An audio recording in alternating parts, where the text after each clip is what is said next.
मेरी प्रिपरेशन के टाइम मुझे कई बार ऐसा फील हुआ कि ले भाई अब तो मैंने सब कुछ फिगर आउट कर लिया है, पर तभी एक सेटबैक मिलता था और पता लगता था कि यार ये गलती तो अभी तक मैं करता आ रहा था।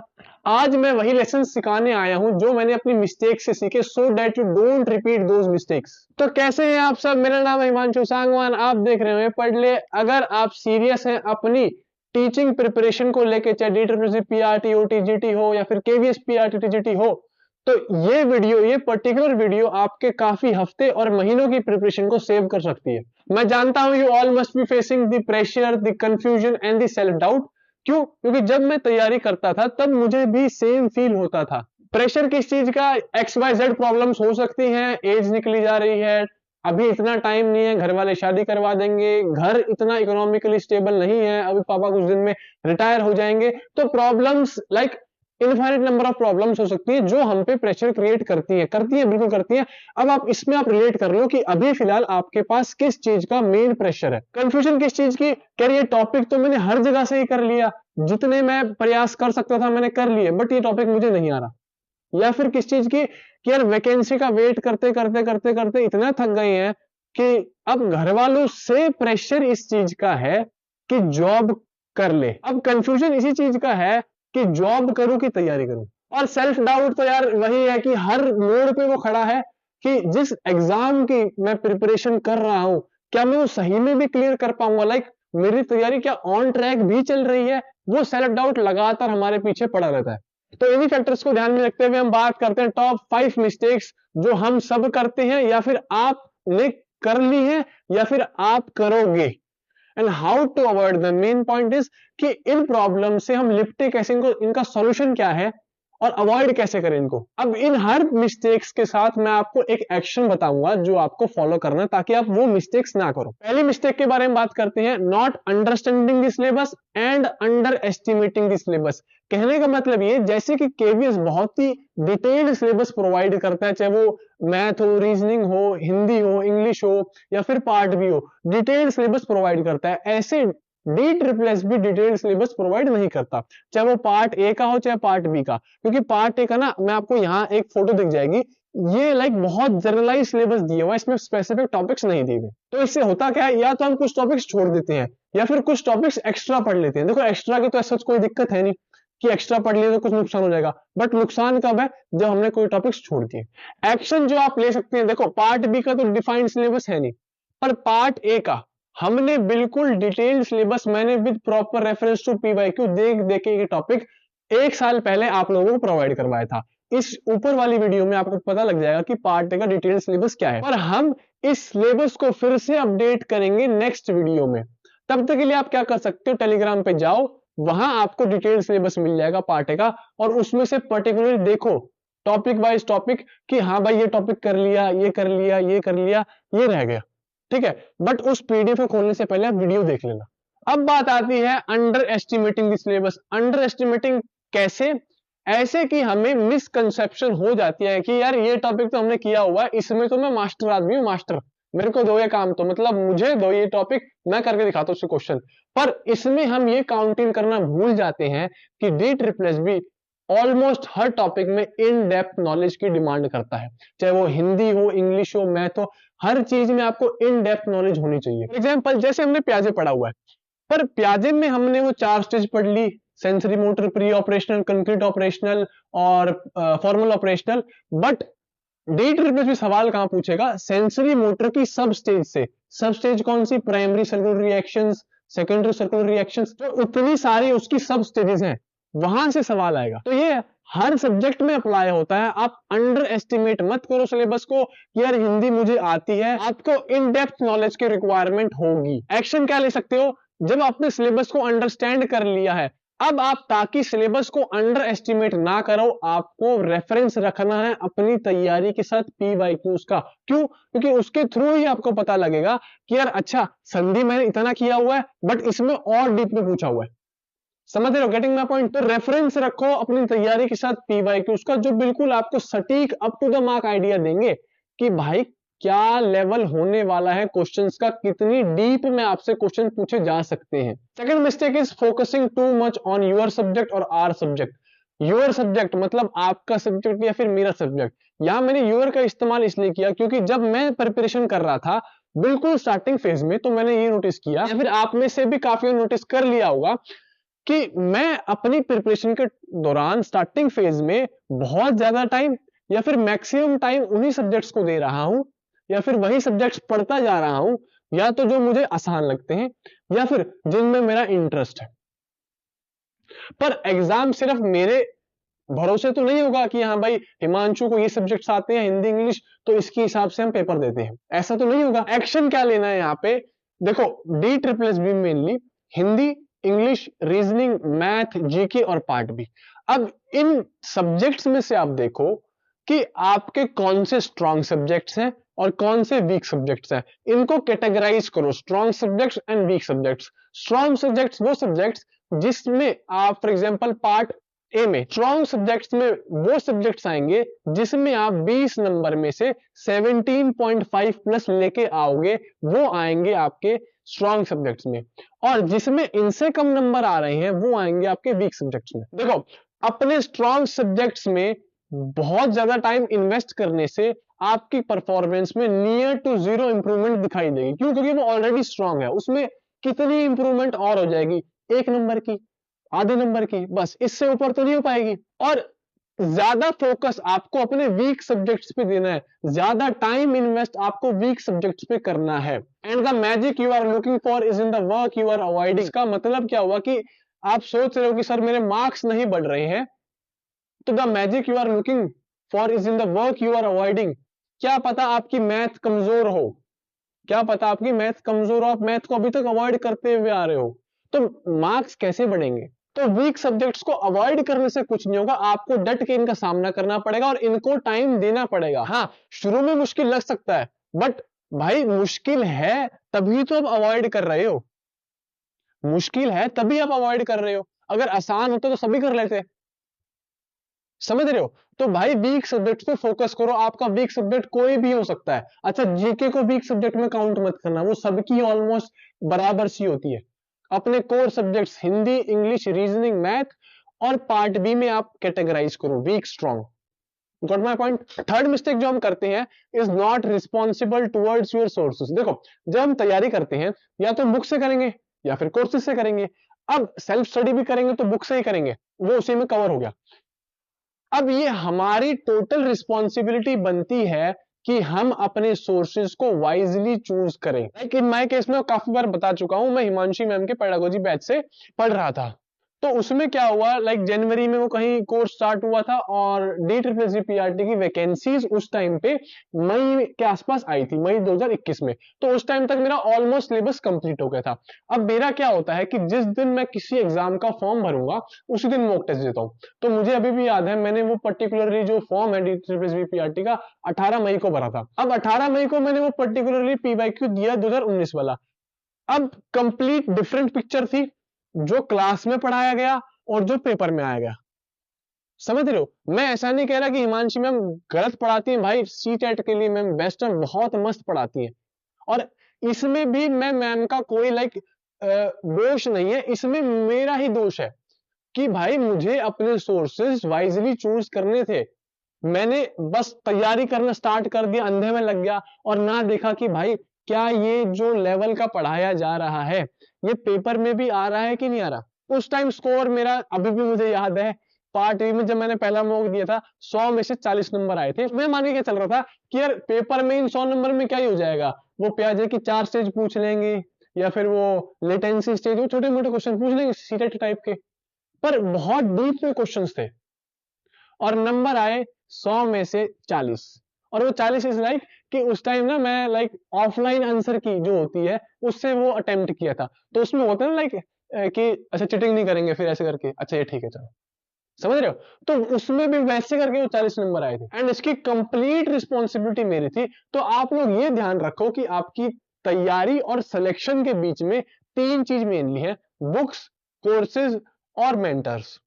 सेल्फ स्टडी तो वो है ही भाई, वो तो लाइक इनएविटेबल पार्ट है तैयारी का, वो तो आपको करनी ही पड़ेगी, बट लाइक जो मेन 3 चीजें हैं, बुक्स है, कोर्सेज है और मेंटोर है।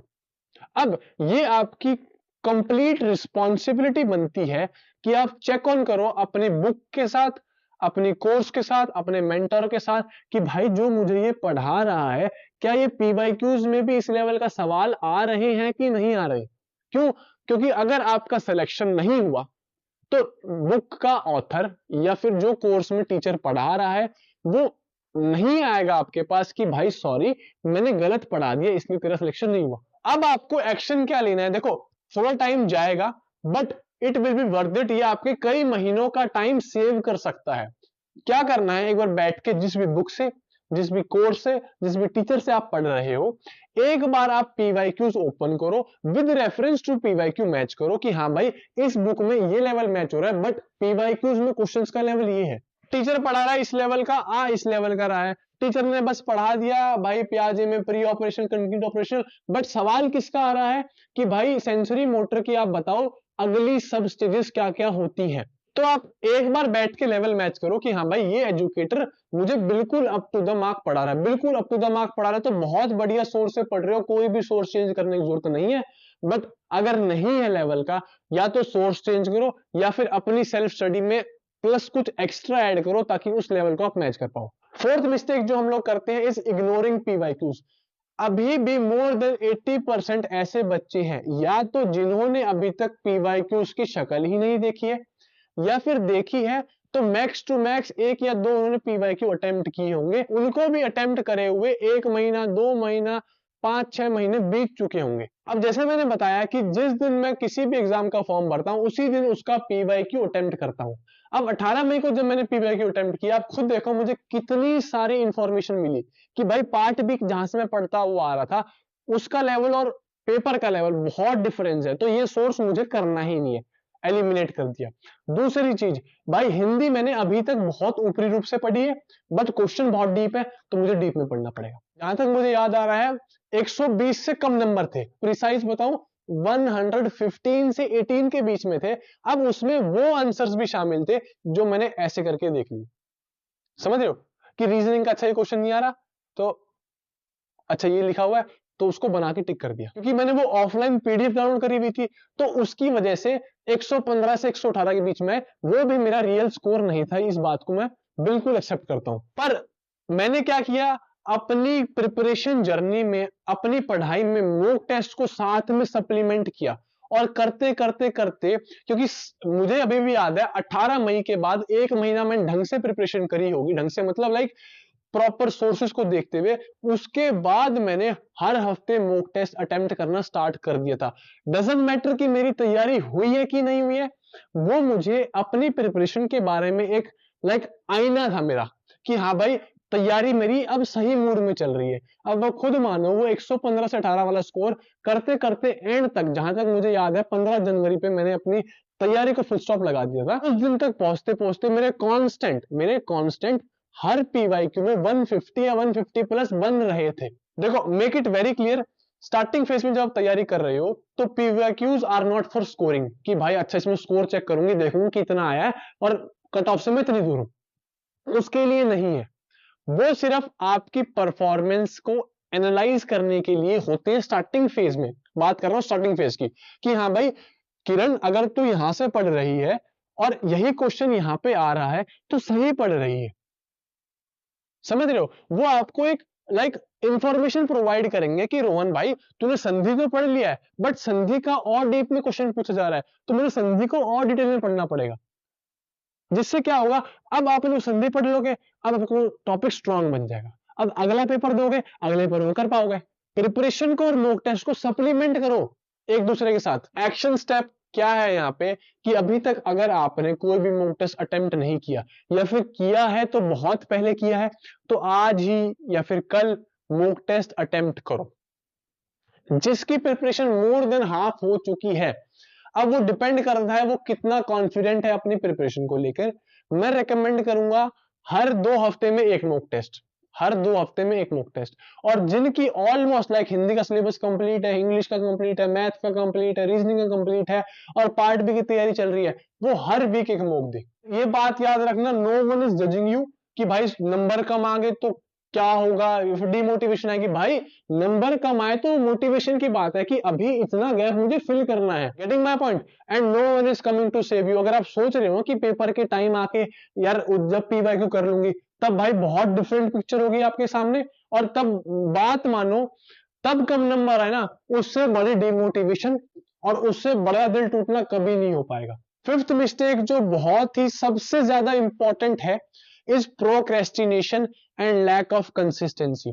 देखो जब मैं तैयारी करता था तब मैं बहुत ही फोकस्ड होकर मैंने प्रिपरेशन करी, ऐसे तो मैंने कहीं टाइम वेस्ट नहीं किया। क्यों? क्योंकि बाकी सारी चीजें इररिलेवेंट लगती थी। क्यों? क्योंकि मेरा फोकस बिल्कुल क्लियर था कि भाई एक बार तैयारी करने लगा तो बस अब इसको करके रहना है। हाँ, मैं थोड़ी वो पढ़ाई की बोरियत दूर करने के लिए गेम खेलता था, ठीक है, वो मैंने पहले इंटरव्यूज में भी बताया हुआ, मैं गेम जरूर खेलता था, है ना। अब ये सोर्स ऑफ एंटरटेनमेंट आपके लिए सॉन्ग्स, म्यूजिक और मूवीज, कहीं बाहर घूमना हो सकता है, मूवीज देखना हो सकता है, बट इसमें ध्यान रखें इन अ वेरी कंट्रोल्ड मैनर।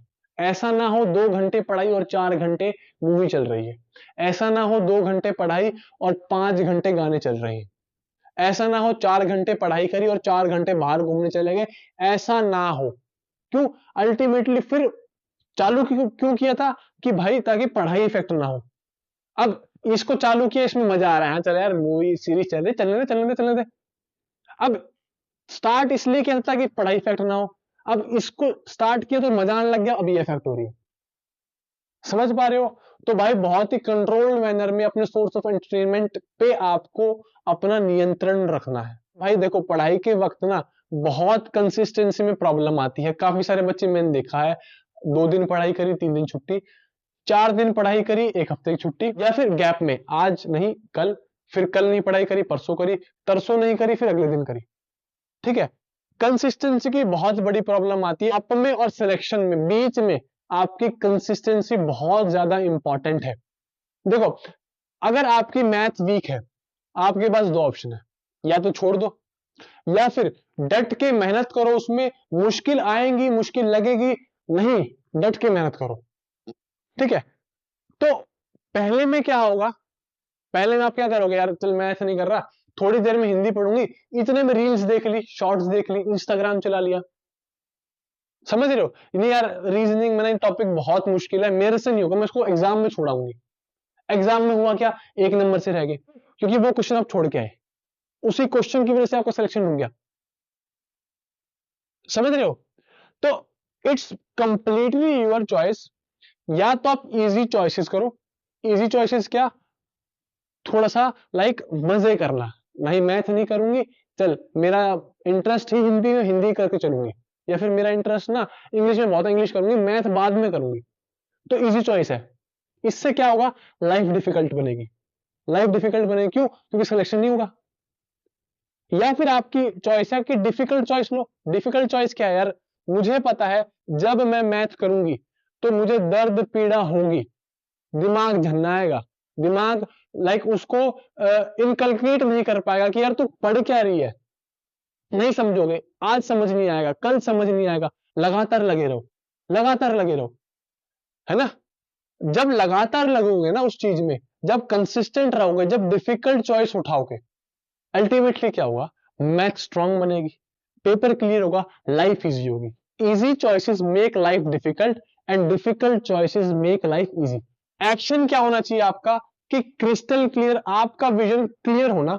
ऐसा ना हो कि कंफ्यूज हो कि यार अभी वैकेंसीज नहीं आ रही है, प्राइवेट कर लेता हूं या फिर तैयारी करूं। कोई आपको फोर्स नहीं कर रहा सरकारी के लिए, एक्सेप्ट पेरेंट्स, हाँ वो कर सकते हैं कभी ना कभी, शायद काफी घर में कर भी रहे हो, बट कोई सोच रहा है कि हाँ भाई मेरे पास ये धुरंधर स्किल है या फिर मैं डेवलप कर लूंगा, तो कर लो भाई। प्राइवेट में हजारों लाखों जॉब पड़ी है, करो बिल्कुल, वो वेलकम करने के लिए खड़े हैं आपका। आओ भाई स्किल तो लाओ। आप एक्शन और क्या ले सकते हो, मेक चॉइसेस वाइजली। देखो जब हमारे सामने कोई भी दुविधा आएगी या फिर किसी ने बोल दिया चल भाई बाहर चलते हैं, घूमने चलते हैं, तो ये आपकी चॉइस है, या तो आप घूमने जाओ या घर बैठ के पढ़ो। समझ रहे हो? मैथ हार्ड लग रही है, आपकी चॉइस है, या तो छोड़ दो या फिर करो। You make choices and choices make you. जो आज हम कोई भी इंडिविजुअल है, आप वीडियो देख रहे हो, मैं वीडियो बना रहा हूं, it's completely of our choices we make. एक बंदा यार वो सुबह उठ के पढ़ता है, 4 बजे उठ गया और पढ़ना स्टार्ट कर दिया। एक बंदा है वो 8 बजे उठता है, 10 बजे उठता है, फिर पढ़ना स्टार्ट करता है। क्या वो 8 वाला 4 बजे नहीं उठ सकता? उठ सकता है बिल्कुल, बट भाई उसने चूज किया आराम को, रेस्ट को, कि चल यार ठंड है, थोड़ी देर कंबल में रह, बाद में पढ़ लूंगा। Getting the point? तो अपनी चॉइसेस को अपने गोल्स के साथ रेजोनेट करना सीखो। एक बोनस पॉइंट है, जो मिस्टेक हम करते हैं इन रिवीजन, भाई लैक ऑफ रिवीजन भी एक बहुत बड़ी मिस्टेक है। क्यों? भाई पार्ट बी के इतने सारे नोट्स बना लिए, एक बार बना लिए, कोई रिवीजन नहीं। समझ रहे हो? तो रिवीजन नहीं हुआ, इट्स जस्ट लाइक न्यू। अगर रिवीजन नहीं किया, इट्स जस्ट लाइक न्यू। फिर से पढ़ोगे नया ही लगेगा। तो रिवीजन रखो भाई तैयारी के साथ। देखो हिंदी इंग्लिश पार्ट बी, इसमें बहुत ज्यादा रिवीजन की रिक्वायरमेंट है। एक बार हिंदी के सारे लाइक तत्सम तद्भव पढ़ लिए या फिर पर्यायवाची पढ़ लिए, उसमें क्या चाहिए भाई? रिवीजन चाहिए उसमें। फिर से पढ़ोगे एक बार, तो रिवीजन करो। पार्ट बी में क्या चाहिए भाई? प्याजे की थ्योरी एक बार पढ़ ली, ऐसा ना हो कि 5 महीने बाद पढ़ रहे हो। भाई रिवीजन करो। नोट्स ज्यादा है, कोई नहीं, एक सिस्टमेटिक वे बनाओ। भाई 1 घंटे में जितने भी पेज हुए रिवाइज करूंगी पार्ट बी के, ठीक है? हिंदी इंग्लिश पार्ट बी में आपको एक्सटेंसिव रिवीजन की रिक्वायरमेंट है, और मैथ और रीजनिंग में आपको एक्सटेंसिव प्रैक्टिस की रिक्वायरमेंट है। तो ऐसा मत सोचना कि यार एक बार ना सिलेबस कंप्लीट कर लेती हूँ, बाद में रिवीजन कर लूंगी या फिर बाद में प्रैक्टिस कर लूंगी। तो भाई बता रहा हूं, इट्स जस्ट लाइक न्यू। बाद में आओगे कुछ भी नहीं मिलेगा। पट्टी जो दिमाग में बनी है, उस पट्टी पे जो लिखा गया सब कुछ साफ मिलेगा, दुगना दुगना मिलेगा।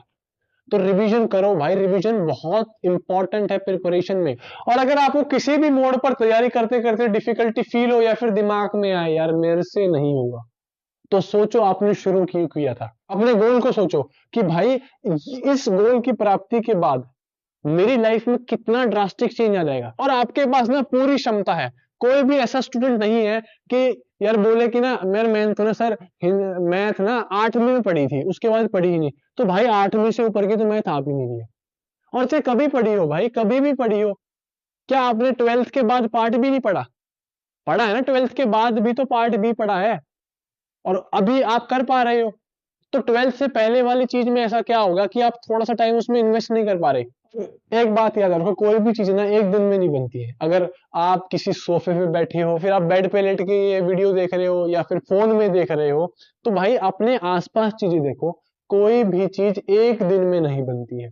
तो अगर आप सोच रहे हो कि सर मैंने ना बहुत ट्राई कर लिया मैथ को, 1 हफ्ते पढ़ के देख ली, नहीं हो रही, तो भाई 1 हफ्ते में कुछ भी नहीं होगा, है ना? और बात वही है, 2 ऑप्शन है, या तो उसका सामना कर लो, या फिर बैठ के रील देख लो, या फिर जो टॉपिक आपको आसान लगता है या फिर जो सब्जेक्ट आपको आसान लगता है वो करते चलो। बट इससे कुछ ऐसा फायदा तो नहीं होगा। फायदा किससे होगा? जो चीज डिफिकल्ट है उसको सामने करने में। अगर फिर भी कोई प्रॉब्लम हो तो आप डिस्क्रिप्शन में ओए पढ़ले एप्लीकेशन का लिंक है, उसे डाउनलोड करो, और वहां से आप 1-to-1 मेरे साथ कॉल रिक्वेस्ट कर सकते हो फॉर फ्री। कोई भी चार्जेस नहीं है। सिंपली क्या करना है, एप्लीकेशन डाउनलोड करो, वहां पे आपको एक चैट बॉक्स दिख जाएगा, वहां पे मैसेज कर दो I want a call back, ठीक है? वहां अपना टाइम दे दो, और जैसे ही मुझे टाइम मिलेगा मैं आपके पास कॉल करूंगा, और हम डिस्कस करेंगे आपकी प्रॉब्लम्स, आपकी दुविधाएं, और कैसे उनसे निपटना है और कैसे उनको सॉल्व करना है। तो बिल्कुल भी टेंशन मत लो, स्टार्टिंग से लेके एंड तक मैं बिल्कुल साथ में खड़ा हूं। हर चीज में कोई भी प्रॉब्लम आए तैयारी में मुझे बताओ, रिपोर्ट करो, मैं सॉल्यूशन दूंगा। बिल्कुल चिंता लेने की कोई भी बात नहीं है। नेक्स्ट वीडियो बहुत ही धमाकेदार होने वाली है, so make sure to subscribe. तो चलिए दोस्तों, हम आपसे मिलते हैं अगली वीडियो में। होप सो वीडियो अच्छी लगी होगी। तब तक के लिए जय हिंद, वंदे मातरम, राम राम सभी।